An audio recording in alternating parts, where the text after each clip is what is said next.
We are so pumped. We've been home for about 2 months. We have about a little less than 2 months to go before we get back on the boat. But we get asked questions about different aspects of sailing and boating. And so I thought I'd take just a few minutes and answer some of those questions.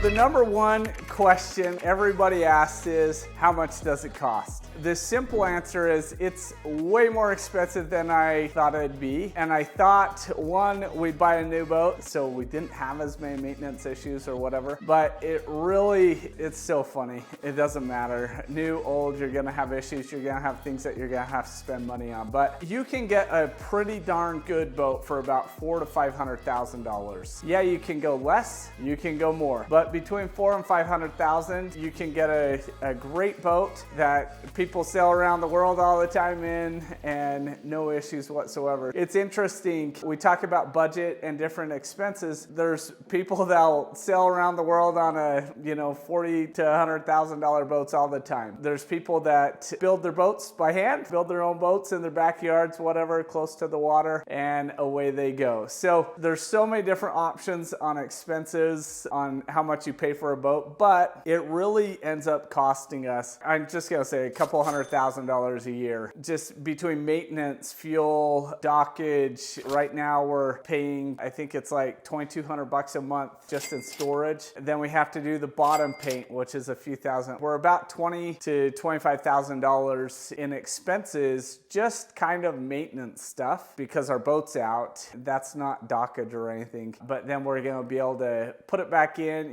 It's a couple grand to pull the boat out, a couple grand to put the boat back in. So there's all kinds of expenses that I'm super surprised about, but it's one thing that you really have to think about and make sure that you're planning ahead. And once again, you can do things cheap. You don't have to be in a marina. We've met tons of people that never are in a marina. They just are always on the anchor, which isn't always the most comfortable way to be. In the Caribbean, you never need the marina. You can almost always be out of anchor. So there's different ways to do it. There's different ways to save money, and yeah.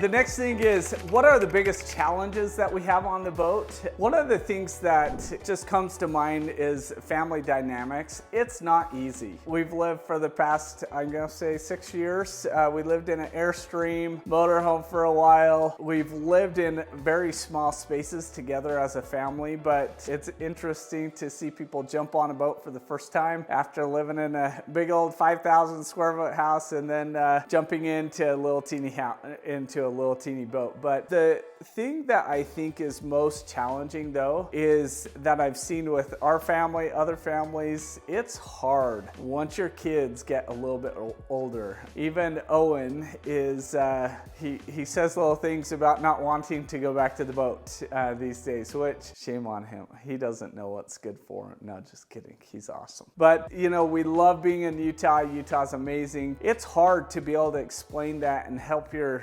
kids really realize the impact and how wonderful, how blessed we are as a family to be able to live on a boat. So that's the biggest thing. If you can, start young with your kids. It's amazing to have these experiences, but try and do it when your kids are young so there's not so much emotional attachment to different aspects of being at home. One of the biggest problems, I think, on a boat, one of the biggest worries is two aspects: navigation, and then the other thing I'd say is weather. Everything revolves around weather, whether or not you're gonna have a great time in any place. Even in the RV, if the weather is good, we had amazing times at different places, but there's so many places like Big Bend National Park that we hate because the weather was so miserable the week that we were there. The wind was blowing like 40, 50 miles an hour. Anyway, so it's all weather dependent. So make sure that when you're planning out stuff, that the season to be in the Bahamas, the season to be in the Caribbean or the Mediterranean or the South Pacific. So there's so many aspects. If you plan ahead, you can be way happy about wherever you're at. But so many people, I hear them say, we're gonna stay in the Bahamas a little bit it longer or whatever, but it just puts you at a place of risk. And it's, anyway, and we've done it. So we're glad we didn't do it this year. We got out of there way before, and then like the next week, there's lots of storms and wild stuff going through the Bahamas. So just navigational weather. It's something that is always on your mind. You're looking at the weather 2 or 3 times a day just to make sure that there's no hidden storms or whatever coming. But with Windy and Predict Wind, there's so many apps now with navigation that will help you to be able to take care of those things. You can prepare way ahead of time now, which is so awesome. A big question that we get asked is, how do we stay connected? Is it hard being away from family? What do your parents or whatever family think of what you're doing? It is hard. It's way hard. We've been blessed with most of our family has been able to come spend some time on our boat. With that, it's so special. It's been so fun to have different family members on the boat, and hopefully we can get all of them there this next year. We say if the kids can't swim, we can't have them on the boat. It's just not worth the risk. So nowadays with Starlink, when we first started, we didn't have Starlink, but now we do. It is so amazing and so reliable. Elon Musk, you're incredible. Looking forward to having you in our presidency. We meet people all the time that are working on their boats now, and communication is nothing anymore. And now with Starlink, you can, and going back to concerns, scary things, is now we can connect to the internet. And so we can have up-to-date weather everywhere we're at, and navigation, and you know how to get checked in. There's no problem. So Starlink is incredible. It's a game changer. You can FaceTime with family and friends. One thing I'll add to this though is getting family on and off your boat is one of the biggest challenges. And if you go on a friend's or a family boat, realize if it's sacrifice. I mean, for us, we're planning 3, 4, 5 weeks ahead of where we're going to be, what time, how we're going to get groceries, how we're going to feed everybody. It's a huge ordeal for us to have people on the boat, which we're so grateful for. It's been so fun, but it's a big challenge. Once again, work, whatever, remotely, it's amazing that you can do that. You can stay connected in so many easy ways now.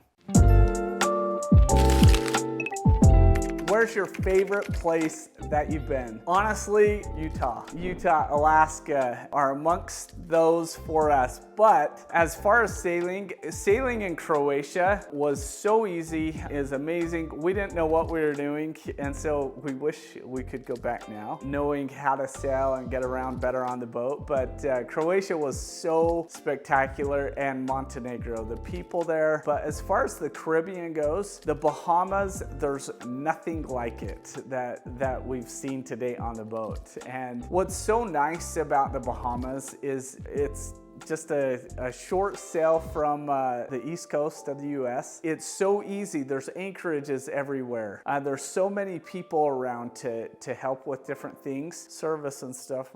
But there's other boaters and stuff that can help you take care of any issue that you're having. So I'd probably say Croatia, Montenegro, and the nice thing about the Bahamas, it's so easy to do for people from the East Coast. And there's boats for sale all along the East Coast, even throughout the whole Caribbean. By far, the Bahamas has been awesome.